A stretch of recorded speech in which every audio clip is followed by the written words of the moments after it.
जय हिंद साथियों, एक बार फिर से आप सभी का हमारे इस प्लेटफॉर्म पर स्वागत है। तो आज का हमारा लेक्चर प्रस्तावना से संबंधित दोस्तों। इसको हम कम समय में समझेंगे आखिरकार प्रस्तावना क्या है, प्रस्तावना क्या है, इसके उद्देश्य क्या है, इसके विचार क्या है। और फिर हम लोग समझेंगे कि क्वेश्चन पूछता है कि क्या प्रस्तावना संशोधन हो सकता है, क्या प्रस्तावना में संशोधन अभी तक हुआ है कि नहीं हुआ है। इसको हमारे संविधान की कुंजी क्यों कहा जाता है, इसको हमारे संविधान की जन्मकुंडली क्यों कहा जाता है, इसको दीर्घकालिक सपनों का घर क्यों कहा जाता है। इन सब मुद्दों को, इन सब बातों को हम लोग समझेंगे। तो चलिए ध्यान दीजिएगा। सर्वप्रथम दोस्तों हम लोग समझेंगे प्रस्तावना क्या है। प्रस्तावना क्या है, हमने आपको बताया कि प्रस्तावना क्या है दोस्तों, इस पे चर्चा किया जाए। तो जिस प्रकार से दोस्तों हम लोग घर बनाते हैं, घर की नींव रखते हैं, उसी नींव के आधार पर ही हम अपने घर का निर्माण करते हैं। तो सेम उसी प्रकार जो हमारा प्रस्तावना है ना, वो एक नींव है। इसकी संविधान की नींव है, संविधान की नींव है। कहते हैं ना कि नींव जितनी मजबूत रहेगी, जितनी अच्छी रहेगी, उतना ही घर उसका अच्छा बनेगा, उतना ही घर उसका मजबूत रहेगा। अगर जब भी संविधान में किसी भी मुद्दे से, किसी भी विवाद पर कोई भी मामला अटकता है, कोई भी मामला फंसता है किसी मुद्दे को लेकर, तो हमारी इस प्रस्तावना को खंगालते दोस्तों, इसी कुंजी को ढूंढते हैं कि आखिर इसमें इसकी भावना क्या है। दोस्तों सब कुछ ज्यादा इसकी भावना पर दोस्तों कार्य किया जाता है, इसीलिए बेसिक स्ट्रक्चर की बात की जाती है। बात समझ में आई। ये प्रस्तावना दोस्तों, प्रस्तावना क्या है मैंने बात कर लिया। प्रस्तावना हमारे संविधान की आत्मा है, जन्म कुंडली है। ठीक है, अब हम बात करेंगे आखिरकार सर्वप्रथम विचार प्रस्तावना का आया कहां। तो सर्वप्रथम विचार अगर प्रस्तावना की बात करें दोस्तों, तो अमेरिका से। कहां से? अमेरिका से। अगर यह क्वेश्चन पूछा भी जाए कि हमारे संविधान में प्रस्तावना कहां से ली गई है, विचार कहां से लिया गया प्रस्तावना का, तो अमेरिका से लिया गया है। और फिर पूछा जाए दोस्तों कि प्रस्तावना की भाषा किस देश से ली गई हमारे संविधान में, हमारे यहाँ, तो प्रस्तावना की भाषा की बात करें दोस्तों, यह ऑस्ट्रेलिया से ली गई है। ये क्वेश्चन बहुत इंपॉर्टेंट दोस्तों। प्रस्तावना के विचार पूछे आए तो अमेरिका से, अगर भाषा शब्द जोड़ दिया तो ऑस्ट्रेलिया लगाएंगे दोस्तों। बात समझ में आई। अब हम लोग देखते हैं कि इसका उद्देश्य क्या है दोस्तों, आखिरकार प्रस्तावना का उद्देश्य क्या है। तो प्रस्तावना का उद्देश्य जो संविधान के जितने स्रोत है दोस्तों, उसको निहित करना एक उद्देश्य होता है। ये देखिए पॉइंट आउट सुनते हैं कि संविधान के जो स्रोत है दोस्तों, उसको निहित करना भी क्या है, संविधान इसका प्रस्तावना का उद्देश्य होता है दोस्तों।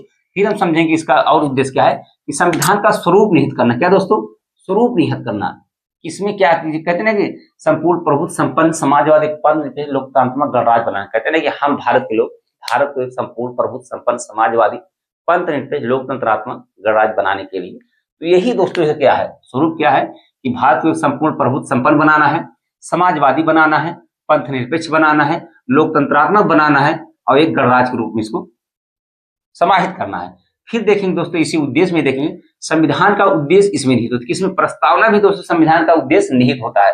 कैसे निहित होता है दोस्तों? देखिए संविधान में जो प्रस्तावना, जो 3 प्रकार के न्याय दिए गए हैं, प्रस्तावना में 3 प्रकार के न्याय दिए गए दोस्तों। ये क्वेश्चन बहुत ही इंपॉर्टेंट बनता है, जितने भी क्वेश्चन बनते हैं वही लिया गया कि सब प्रस्तावना में 3 प्रकार के न्याय पूछे जाए। प्रस्तावना में कितने प्रकार के न्याय का उल्लेख किया गया है, तो प्रस्तावना में 3 प्रकार के न्याय का उल्लेख किया गया। कौन कौन से? सामाजिक, आर्थिक, राजनीतिक। क्वेश्चन कहां फंसा था दोस्तों, यहाँ पर सामाजिक, आर्थिक, राजनीतिक जगह धार्मिक दे देता है। धार्मिक न्याय नहीं दोस्तों, धार्मिक न्याय के बारे में चर्चा नहीं की। और फिर पूछा जो न्याय 3 प्रकार के सामाजिक, आर्थिक और राजनीतिक, किस देश से लिया गया दोस्तों? रूस से लिया। किस देश से लिया गया है? रूस से लिया गया। रूस क्रांति कब हुई दोस्तों? 1917 में हुई। फिर देखिए दोस्तों कितने प्रकार की स्वतंत्रता को उल्लेख किया गया है हमारे प्रस्तावना में, तो 5 प्रकार की स्वतंत्रता का उल्लेख कहाँ किया गया दोस्तों? हमारे प्रस्तावना में 5 प्रकार की स्वतंत्रता का उल्लेख भी किया गया है। 3 प्रकार के न्याय के बारे में। कौन कौन से स्वतंत्रता? विचार की स्वतंत्रता, अभिव्यक्ति की स्वतंत्रता, विश्वास की स्वतंत्रता, धर्म की स्वतंत्रता और उपासना की स्वतंत्रता। कितने प्रकार की स्वतंत्रता हमारे प्रस्ताव में दी गई दोस्तों? देखेंगे विचार की, अभिव्यक्ति की, विश्वास की, धर्म की, उपासना की। फिर दोस्तों समता कितने प्रकार के हैं? 2 प्रकार की समता का उल्लेख किया गया हमारे प्रस्ताव में। कौन कौन से? प्रतिष्ठा और अवसर क्षमता। किसकी बात कर लिया गई? प्रस्तावना का विचार सर्वप्रथम कहां से? अमेरिका से लिया गया है, और इसकी भाषा ऑस्ट्रेलिया से ली गई। दोस्तों जो स्वतंत्रता, समानता और बंधुत्व 3 शब्द मिलते हैं। स्वतंत्रता, समानता, बंधुत्व। हमारे इस प्रस्तावना में स्वतंत्रता, समानता, बंधुत्व 3 प्रकार शब्द मिलते हैं। किस देश से लिया गया दोस्तों? फ्रांस लिया गया। किस देश लिया गया? फ्रांस से। क्वेश्चन पूछता है दोस्तों कि स्वतंत्रता, समानता और बंधुत्व जो 3 शब्द हैं, किस देश से लिया गया है? फ्रांस लिया गया। फ्रांस क्रांति कब हुई दोस्तों? 1709 में फ्रांस की क्रांति हुई। तो हमने बात कर लिया कि आखिर प्रस्तावना क्या है, इसके विचार क्या है और इसके उद्देश्य क्या है। अब हम लोग समझते हैं दोस्तों कि क्या सच में संविधान की आत्मा है प्रस्तावना? प्रस्तावना क्या सच में संविधान की आत्मा है? बिल्कुल दोस्तों संविधान की आत्मा है, बिल्कुल संविधान की आत्मा है। क्योंकि किसी भी मुद्दे पर जब भी बहस रुकती है, जब भी बहस में किसी प्रकार की कमियां नजर आती है, जब कोई मामला अटक जाता है, चाहे न्यायालय में हो या किसी भी मुद्दे पे हो, तो प्रस्तावना को खंगाला जाता है दोस्तों। प्रस्तावना की विचारों को समझा जाता है, शब्दों से ज्यादा उसकी भावनाओं को समझा जाता है। इसीलिए दोस्तों क्या कहा जाता है, यह प्रस्तावना संविधान की आत्मा है। तो कहते हैं ना दोस्तों, बिना आत्मा शरीर नहीं है, तो सच में है कि बिना प्रस्तावना के संविधान नहीं है। इतने बड़े पुस्तक में एक छोटे से पेज में दोस्तों जो सारी बातें, जो सारे कर्तव्य, जो सारे अधिकार, जो सारे समाज के उद्देश्य या समाज के उन तबकों के लिए विशेष प्रावधान को उल्लेख किया गया है, वो सारी बातें इस संविधान की प्रस्तावना में निहित होती है। इसीलिए संविधान की आत्मा इसको कहा जाता है। फिर हम समझेंगे क्या प्रस्तावना परिवर्तनीय है, प्रस्तावना में संशोधन किया जा सकता है, नहीं किया जाता। क्या प्रस्तावना में संशोधन अभी तक किया गया है? हाँ दोस्तों, एक बार अभी तक संशोधन किया गया है। कब किया गया है? 42वें संविधान संशोधन 1976 में प्रस्तावना में संशोधन किया गया है और संशोधन करके 3 शब्द जोड़े गए। दोस्तों क्वेश्चन पूछता है कौन कितने शब्द जोड़े गए? 3 शब्द जोड़े गए और उसको रट कौन? समाजवादी, पंथनिरपेक्ष, अखंडता। फिर बात की समाजवादी, पंथनिरपेक्ष, अखंडता, ये 3 शब्द दोस्तों जोड़े गए संविधान में इस प्रस्तावना में संशोधन करके। इसको हम लोग समझ लिए। अब देखिए दोस्तों, प्रस्तावना के उद्देश्य में ही क्या क्या है अभी निहित है कि व्यक्ति की गरिमा को बनाए रखना। कैसे कि व्यक्ति की गरिमा के बारे में इसमें निहित है। व्यक्ति जीवित रहेगा, लेकिन कैसे जीवित रहेगा? गरिमापूर्ण तरीके से। कैसे? गरिमापूर्ण तरीके से जीवित रहेगा। राष्ट्र की एकता और अखंडता को बनाए रखना। दोस्तों राष्ट्र की एकता और अखंडता का हम लोग बनाए रखना, और जितनी बंधुता भाईचारा है उसको भी हम लोग को बना के रखना है। क्योंकि दोस्तों एक अच्छे समाज के निर्माण करना है तो इन सब बातों को एकदम जहन में उतार के रखना है।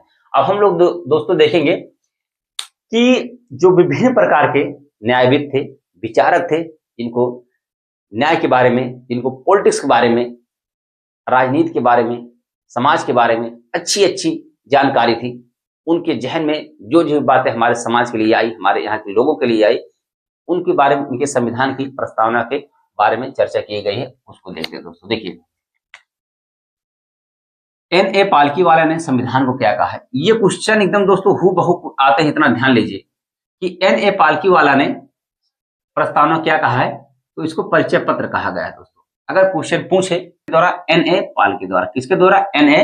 पालकीवाला द्वारा क्या कहा गया? इसको संविधान का परिचय पत्र कहा गया। फिर क्वेश्चन पूछता है दोस्तों कि संविधान की जन्म कुंडली किसने कहा है। प्रस्तावना को संविधान की जन्म कुंडली किसने कहा है? तो के.एम. मुंशी ने। किसने? के.एम. मुंशी ने प्रस्तावना को संविधान की जन्म कुंडली कहा। फिर क्वेश्चन पूछता है दोस्तों कि किसने प्रस्तावना को संविधान का पवित्र दस्तावेज कहा है। तो डॉक्टर बी.आर. अम्बेडकर ने। किसने? Doctor B R. अम्बेडकर ने इसको संविधान का पवित्र दस्तावेज कहा है। फिर क्वेश्चन पूछता है दोस्तों कि किसने इसे दीर्घकालिक सपनों का घर कहा। दोस्तों बहुत इंपॉर्टेंट, किसने दीर्घकालिक सपनों का घर कहा है? तो अल्लादी कृष्ण स्वामी अय्यर। किसने? अल्लादी कृष्ण स्वामी अय्यर ने प्रस्तावना को संविधान के दीर्घकालिक सपनों का घर कहा है। फिर किसने दोस्तों इसको संविधान की आत्मा कहा है? किसने संविधान की आत्मा कहा है? तो ठाकुरदास भार्गव ने। ठाकुरदास भार्गव ने इसे संविधान की आत्मा कहा है। एक बार फिर से रिवाइज कराते हैं दोस्तों कि जो भी हमारे विचारक थे, प्रस्तावना क्या कहा है, तो N.A. पालकीवाला ने इसको संविधान का परिचय पत्र कहा है, के.एम. मुंशी ने इसको संविधान की जन्म कुंडली कहा है, डॉक्टर बी.आर. अम्बेडकर ने इसे पवित्र दस्तावेज कहा है और अल्लादी कृष्ण स्वामी अय्यर ने दीर्घकालिक सपनों का घर कहा है। फिर ठाकुरदास भार्गव जी ने क्या कहा है कि संविधान की आत्मा। दोस्तों प्रस्तावना क्या है? संविधान की आत्मा। अगर क्वेश्चन पूछा जाए साथियों, डॉक्टर बी.आर. अम्बेडकर ने प्रस्तावना को संविधान की आत्मा कहा है, नहीं दोस्तों, डॉक्टर बी.आर. अम्बेडकर ने इसे संविधान की प्रस्तावना का आत्मा नहीं कहा है। Doctor B R. अम्बेडकर ने आर्टिकल अनुच्छेद 32 को संविधान की आत्मा कहा है। इसको विशेष रूप से हम लोग समझेंगे। देखिए दोस्तों, जो मुद्दा उठा कि क्या प्रस्तावना में संशोधन किया जा सकता है कि नहीं संशोधन किया जा सकता है, तो हमने अभी चर्चा किया था पहले की प्रस्तावना में पहले संशोधन नहीं किया जा सकता था, लेकिन कुछ प्रावधान आए जब इसमें संशोधन किया जा सकता है। जैसे मूल संविधान में प्रस्तावना में संशोधन करने का उल्लेख नहीं था, लेकिन कुछ समय बाद प्रस्तावना में संशोधन करने का उपबंध जोड़ा गया। जैसे बेरुबारू केस आया दोस्तों, कब आया था? 1960 में एक बेरुबारू केस आया था जिसमें कहा गया कि प्रस्तावना में संशोधन नहीं किया जा सकता है। फिर दोस्तों कुछ समय बाद 1973 में केशवानंद भारती बनाम केरल राज्य का आप लोगों ने केस समझा होगा। उसमें कब आया था? 1973 में केशवानंद भारती बनाम केरल राज्य का जो केस आया था उसमें कहा गया कि संविधान में संशोधन किया जा सकता है। तो चलिए यहाँ तक बात। फिर दोस्तों एक हम लोग समझेंगे मिनर्वा मिल्स मुद्दा आया था। कब आया था? 1980 में आया था। मिनर्वा मिल में कहा गया कि संविधान में संशोधन किया जा सकता है, लेकिन कब नहीं किया जाता? जो बेसिक स्ट्रक्चर है, जो मूलभूत आधार ढांचा है, उनमें संशोधन नहीं किया जा सकता है, बाकी संशोधन किया जा सकता है।